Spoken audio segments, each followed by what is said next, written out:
अरण्यकांड 23वां सर्ग। भयंकर उत्पातों को देखकर भी खर का उनकी परवाह नहीं करना तथा राक्षस सेना का श्रीराम के आश्रम के समीप पहुंचना। उस सेना के प्रस्थान करते समय आकाश में गधे के समान धूसर रंग वाले बादलों की महाभयंकर घटा घिर आई। उसकी तुमुल गर्जना होने लगी तथा सैनिकों के ऊपर घोर अमंगल सूचक रक्तमय जल की वर्षा आरंभ हो गई।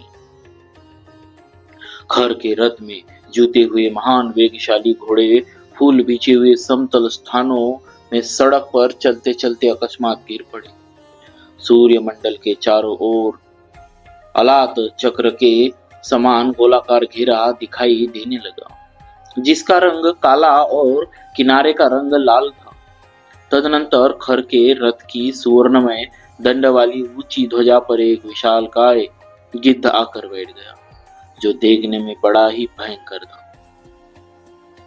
कठोर स्वर वाले मांसभक्षी पशु और पक्षी जनस्थान के पास आकर विकृत स्वर में अनेक प्रकार के विकट शब्द बोलने लगे तथा सूर्य की प्रभा से प्रकाशित हुई दिशाओं में जोर जोर से चित्कार करने वाले मुंह से आग उगलने वाले भयंकर गीदड़ राक्षसों के लिए अमंगल जनक भैरवनाद करने लगे। भयंकर मेघ जो मद की धारा बहाने वाले गजराज के समान दिखाई देते थे और जल की जगह रक्त धारण किए हुए तत्काल गिराए। उन्होंने समूचे आकाश को ढक दिया, थोड़ा सा भी अवकाश नहीं रहने दिया। सब और अत्यंत भयंकर तथा रोमांचकारी घना अंधकार छा गया। दिशाओं अथवा कोनों का स्पष्ट रूप से भान नहीं हो पाता था। बिना समय की ही खून से भीगी हुई वस्त्र के समान रंग वाली संध्या प्रकट हो गई। उस समय भयंकर पशु पक्षी खर के सामने आकर गर्जना करने लगे। भय की सूचना देने वाले कंग, सफेद चील, गीदड़ और गिद्ध खर के सामने चित्कार करने लगे। युद्ध में सदा अमंगल सूचित करने वाली और भय दिखाने वाली गिदड़िया खर की सेना के सामने आकर आग उगलने वाले मुखों से घोर शब्द करने लगी। सूर्य के निकट परीग के समान कबंध सिर कटा हुआ धड़ दिखाई देने लगा। महान ग्रह राहु अमावस्या के बिना ही सूर्य को ग्रसने लगा। हवा तीव्र गति से चलने लगी एवं सूर्यदेव की प्रभा फीकी पड़ गई। बिना रात की ही जुगनू के समान चमकने वाले तारे आकाश में उदित हो गए। सरोवरों में मछली और जलपक्षी विलीन हो गए, उनके कमल सूख गए। उस क्षण में वृक्षों के फूल और फल झड़ गए। बिना हवा के ही बादलों के समान धूसर रंग की धूल ऊपर उठकर आकाश में छा गई। वहां वन की सारिकाएं चे चे करने लगी। भारी आवाज के साथ भयानक उल्काएं आकाश से पृथ्वी पर गिरने लगी। पर्वत, वन और काननों सहित धरती डोलने लगी। बुद्धिमान खर रथ पर बैठकर गर्जना कर रहा था। उस समय उसकी बाई भुजा सहसा कांप उठी, स्वर अवरुद्ध हो गया और सब और देखते समय उसकी आंखों में आंसू आने लगे। उसके सिर में दर्द होने लगा। फिर भी मोहवश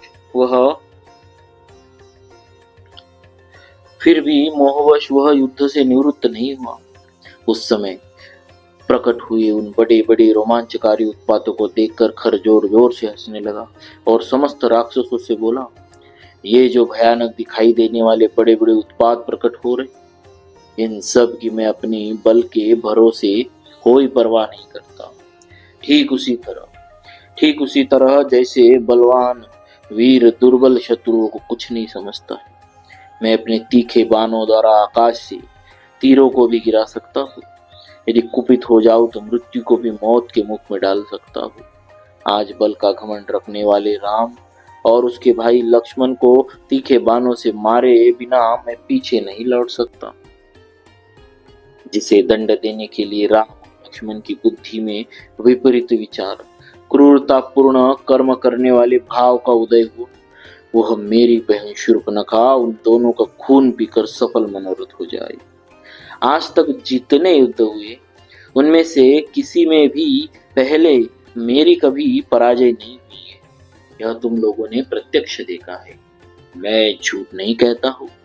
मैं मतवाले ऐरावत पर चलने वाले वज्रधारी देवराज इंद्र को भी रणभूमि में कुपित होकर काल के गाल में डाल सकता हूँ। फिर उन दो मनुष्यों की तो बात ही क्या है। खर की यह गर्जना सुनकर राक्षसों की वह विशाल सेना जो मौत के पाश से बंधी हुई थी अनुपम हर्ष से भर गई। उस समय युद्ध देखने की इच्छा वाले बहुत से पुण्यकर्मा महात्मा ऋषि देवता गंधर्व सिद्ध और चारण वहां एकत्र हो गए। एकत्र हो वे सभी मिलकर एक दूसरे से कहने लगे, गौ और ब्राह्मणों का कल्याण हो तथा जो अन्य लोकप्रिय महात्मा है वे भी कल्याण के भागी हो। जैसे चक्रधारी भगवान विष्णु समस्त असुर शिरोमणियों को परास्त कर देते हैं, उसी प्रकार रघुकुल भूषण श्री राम युद्ध में इन कुलस्थवंशी निशाचरों को पराजित करे। ये तथा और भी बहुत सी मंगल कामना सूचक बातें करते हुए वे महर्षि और देवता कौतूहलवश विमान पर बैठकर जिनकी आयु समाप्त हो चली थी उन राक्षसों की उस विशाल वाहिनी को देखने लगे। खर रथ के द्वारा बड़े वेग से चलकर सारी सेना से आगे निकल आया और शेनगामी पृथु ग्रीव यज्ञ शत्रु विहंगम दुर्जय करवीराक्ष परुष काल कार्मुक हेममाली महामाली सर्पास्य तथा रुधिराशन ये 12 महापराक्रमी राक्षस खर को दोनों ओर से घेर कर उसके साथ साथ चलने लगे। महाकपाल स्थूलाक्ष प्रमाद और त्रिशिरा ये 4 राक्षस वीर सेना के आगे और सेनापति दूषण के पीछे पीछे चल रहे थे।